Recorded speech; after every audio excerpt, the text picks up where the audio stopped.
En 2021, el legendario guionista Grant Morrison, junto al artista Michael Janin, nos entregó Superman and the Authority. Una serie limitada de 4 números podría parecer una historia más del montón. Un Superman envejecido reúne a un nuevo equipo. Sin embargo, es una obra forjada en las cenizas de un plan editorial catastrófico y transformada en el testamento final de uno de los escritores más importantes de Superman. Lo primero que tenemos que hacer es entender que para Grant Morrison, el show había terminado. Tras ya 40 años en el negocio, sentía que su ciclo en DC había concluido y que al terminar su segunda temporada de Linterna Verde, ya estaba listo para dejar el escenario. Pero siempre hay espacio para un último trabajo, y el encargado de atraerlo de vuelta a la acción fue el entonces editor en jefe de DC, Dan Didio. En una escena en el Sunset Marquis de West Hollywood, a finales de 2019, Didio le presentó a Morrison sus planes para 5G. ¿Y qué era 5G? La idea era que la historia de DC hubiera transcurrido en tiempo real, desde 1938. Esto significa que Superman tendría más de 80 años. La Liga original habría sido reemplazada por los Titanes de mediana edad y los héroes clásicos cederían su manto a una nueva generación. Morrison, a pesar de señalar algunos problemas logísticos con la línea de tiempo, quedó cautivado por la grandiosidad de todo o nada del plan. Pero entonces Didio soltó la bomba que lo cambiaría todo. Le dijo que como parte de 5G, un Superman anciano y desilusionado y con sus poderes menguando, se volvería cada vez más autoritario y de derechas. Su plan era que este Superman formara una nueva versión del equipo ultraviolento de Authority de Wildstorm para imponer su voluntad en el mundo. Para Morrison esto era una herejía. Como él mismo narra, su reacción fue inmediata. Cuestionó la necesidad de atribuir los peores aspectos del comportamiento humano a personajes cuya función útil es ofrecer un sabor de cómo podríamos ser todos si tuviéramos el ingenio, la voluntad y el autosacrificio para privilegiar a nuestro mejor yo. Y, propias palabras, forzar a los mundos de fantasía a ajustarse a las reglas de una realidad sombría, se siente como una forma de colonialismo memético contra el que se ha revelado desde sus inicios. Utilizar la mayor vulnerabilidad de Superman, la cual es ser un personaje ficticio, que no puede resistirse a él como es escrito, para desvirtuar la intención de sus creadores, le pareció un acto terrible. No se trataba de que no pudieran existir historias de Superman malvados, pero esas historias suelen usar análogos creados para ese propósito. Pero aplicar esa lógica al Superman original, quien desde el principio ha sido un ideal al que seguir y un defensor de los oprimidos, para él era un desperdicio. Así que Morrison lanzó su contrapropuesta. Le gustaba la idea de un Superman mayor repensando su misión, pero no como un tirano. En su lugar lo veía como una figura de héroe pulp y un líder hasta cierto punto paternal, y quizás un poco desconectado de la modernidad, pero que había logrado evitar la caída en el fascismo, y acordó escribir una miniserie de 4 números para establecer la personalidad de este Superman y presentar a su nuevo equipo, dejando el terreno listo para que otros continuaran con la historia.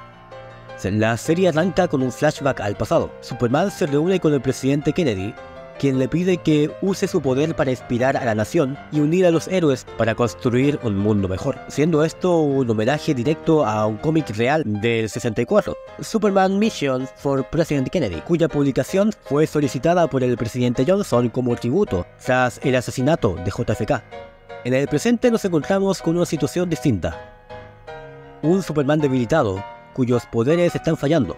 Morrison revela que su intención original era que Superman ya no pudiera volar, limitándose a saltos gigantescos como sus primeras apariciones, aunque al final se decidió que en su mayoría del tiempo se mantenga flotando, además de mostrar su entrenamiento, y con los resultados de estos, el cómo no se encuentra en el prime de su fuerza, aunque sigue siendo igual de impresionante. Consciente de su debilidad, Superman inicia su plan. Su primer recluta es Manchester Black, un antihéroe con poderes psíquicos y una actitud anarquista, antiguo enemigo suyo y líder del equipo de la Elite, que fue creado originalmente como una parodia de Authority, reclutándolo principalmente para que le ayude a detener una invasión de la zona fantasma y para que sirva para reclutar a los demás miembros del equipo. A partir de ahí comienza el reclutamiento de una nueva Authority, una alineación formada por análogos de los miembros originales. extraídos de distintos rincones del universo DC. Apollo y Midnighter, los únicos miembros originales que conservan su lugar, principalmente porque han sobrevivido y aparecido con más frecuencia en la continuidad de DC. Steel, Natasha Irons, ocupa el rol de la ingeniera. Su reclutamiento es presentado como un homenaje a los relatos cortos de Tom Strong, Terrific Tales. Enchantress, la experta en magia del equipo, en el lugar de The Doctor. Ella es rescatada de un hospital psiquiátrico, donde estaban a punto de lobotomizarla.